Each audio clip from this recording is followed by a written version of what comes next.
मीठा शहद बनाने वाली मधुमक्खी भी डंक मारने से नहीं चूकती, इसलिए होशियार रहें। बहुत मीठा बोलने वाले भी हानि दे सकते हैं। इज्जत हमेशा इज्जतदार लोग ही करते हैं। जिनके पास खुद की इज्जत नहीं है वो दूसरे को क्या इज्जत देंगे। काबिल और समझदार लोग ना किसी से दबते हैं और ना ही किसी को दबाते हैं। बस कीचड़ में पत्थर कौन मारे ये सोच सोच कर चुप रह जाते हैं। जिंदगी हमें सिखाती है कि अगर सुख और शांति के साथ रहना है तो दूसरों की शिकायत करने की बजाय हम खुद को बदल लें। पूरी दुनिया में कारपेट बिछाने से कहीं ज्यादा बेहतर है कि हम अपने पैरों पर जूते पहन लें। कोई भी मनुष्य किसी बात को किस प्रकार समझता है यह उसकी मानसिकता तय करती है।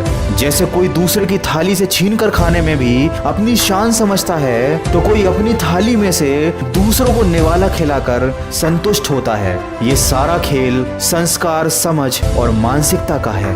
लेकिन एक बात तो तय है कि छीन कर खाने वाले का कभी पेट नहीं भरता और बांट कर खाने वाला कभी भूखा नहीं रहता। एक बार अर्जुन ने कृष्ण से पूछा कि जहर क्या है। कृष्ण ने बड़ा ही सुंदर जवाब दिया, वो हर चीज जो आवश्यकता से अधिक होती है वह मनुष्य के लिए जहर है। चाहे वह ताकत हो, धन हो, लालच हो, अहंकार हो, प्रेम हो या घृणा हो, ये सब जरूरत से ज्यादा होने पर जहर बन जाते हैं। कौवा कभी किसी का धन नहीं चुराता, फिर भी वह किसी का प्रिय नहीं होता। कोयल किसी को धन नहीं देती, फिर भी वह सबकी प्रिय होती है। फर्क सिर्फ मीठी बोली का है जो सबको अपना बना देती है। दोस्तों, मन की सोच सुंदर है तो सारा संसार सुंदर नजर आता है। जिंदगी में कभी अपने किसी हुनर पर ज्यादा घमंड मत करना, क्योंकि पत्थर भी जब पानी में गिरता है तो वो अपने ही वजन के कारण डूब जाता है। मनुष्य में दृढ़ता होनी चाहिए, जिद नहीं। बहादुरी होनी चाहिए, जल्दबाजी नहीं। दया होनी चाहिए, कमजोरी नहीं। और ज्ञान होना चाहिए, अहंकार नहीं। कमजोर लोग बदला लेते हैं, शक्तिशाली लोग माफ कर देते हैं, लेकिन बुद्धिमान लोग नजरअंदाज कर देते हैं। 4 दिन गायब होकर देख लीजिए, यकीनन लोग आपको भूल जाएंगे। जिंदगी भर इंसान इस गलतफहमी में रहता है कि वह लोगों के लिए खास है, बल्कि जिंदगी का असली सच तो ये है कि किसी के होने या ना होने से आजकल किसी को कोई फर्क नहीं पड़ता।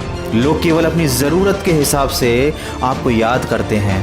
इसीलिए लोगों की बातों को दिल से लगाना छोड़कर अपनी ज़िंदगी को अपने हिसाब से जियो। खुशियाँ मिलती नहीं मांगने से, मंजिल मिलती नहीं रुक जाने से। भरोसा रखो खुद पर और अपने रब पर, वो सब कुछ देता है सही वक्त आने पे। तू जिंदगी को जी, उसे समझने की कोशिश ना कर। वक्त के साथ चलता चल, तू उसे बदलने की कोशिश ना कर। खुलकर सांस ले, घुट घुट कर जीने की गलती ना कर। कुछ बातें रब पर भी छोड़ दे, सब कुछ खुद सुलझाने की कोशिश ना कर। जिंदगी में अगर सफल होना है और खुश रहना है तो इन 4 बातों को कचरे के डिब्बे में डाल देना चाहिए। लोग क्या कहेंगे, मुझसे नहीं होगा, मेरा मूड नहीं है, मेरी तो किस्मत ही खराब है। ये 4 बातें इंसान को आगे बढ़ने से रोकती हैं। अगर आपको कोई नीचा दिखाना चाहता है तो इसका साफ साफ ये मतलब है कि वो आज भी आपसे नीचे ही है। दोस्तों, वीडियो के अंत में बस इतना कहना चाहूँगा, ज्ञान समझ से ज़्यादा गहरी होती है। बहुत से लोग आपको जानते हैं, लेकिन कुछ ही लोग ऐसे हैं जो आपको समझते हैं। किसी बड़े इंसान के पैरों में गिरकर खुद को बड़ा समझने से अच्छा है कि अपनी मेहनत से छोटी सफलता हासिल करो, क्योंकि बड़े लोगों से वही लोग दबते हैं जिनमें खुद के दम पर बड़ा बनने की काबिलियत नहीं होती। अगर इस वीडियो में कही गई बातों से आप सहमत हैं तो इसको ज़्यादा से ज़्यादा शेयर करके हमारे इस प्रयास का हिस्सा बनिए। और हमेशा इस बात को याद रखिए कि जो लोग दूसरों की बातों को दिल से लगाते हैं वो ज़िंदगी भर रोते रह जाते हैं। इसलिए अपनी खुशी का कारण आप खुद बनिए और सकारात्मक सोच के साथ अपने लक्ष्य की तरफ बढ़ते चलिए। मैं मिलूंगा आपसे अगले वीडियो में जो आपके जीवन में सकारात्मक ऊर्जा को भर दे और आपको दिखाए एक सही दिशा। सुनते रहिए मन की आवाज़।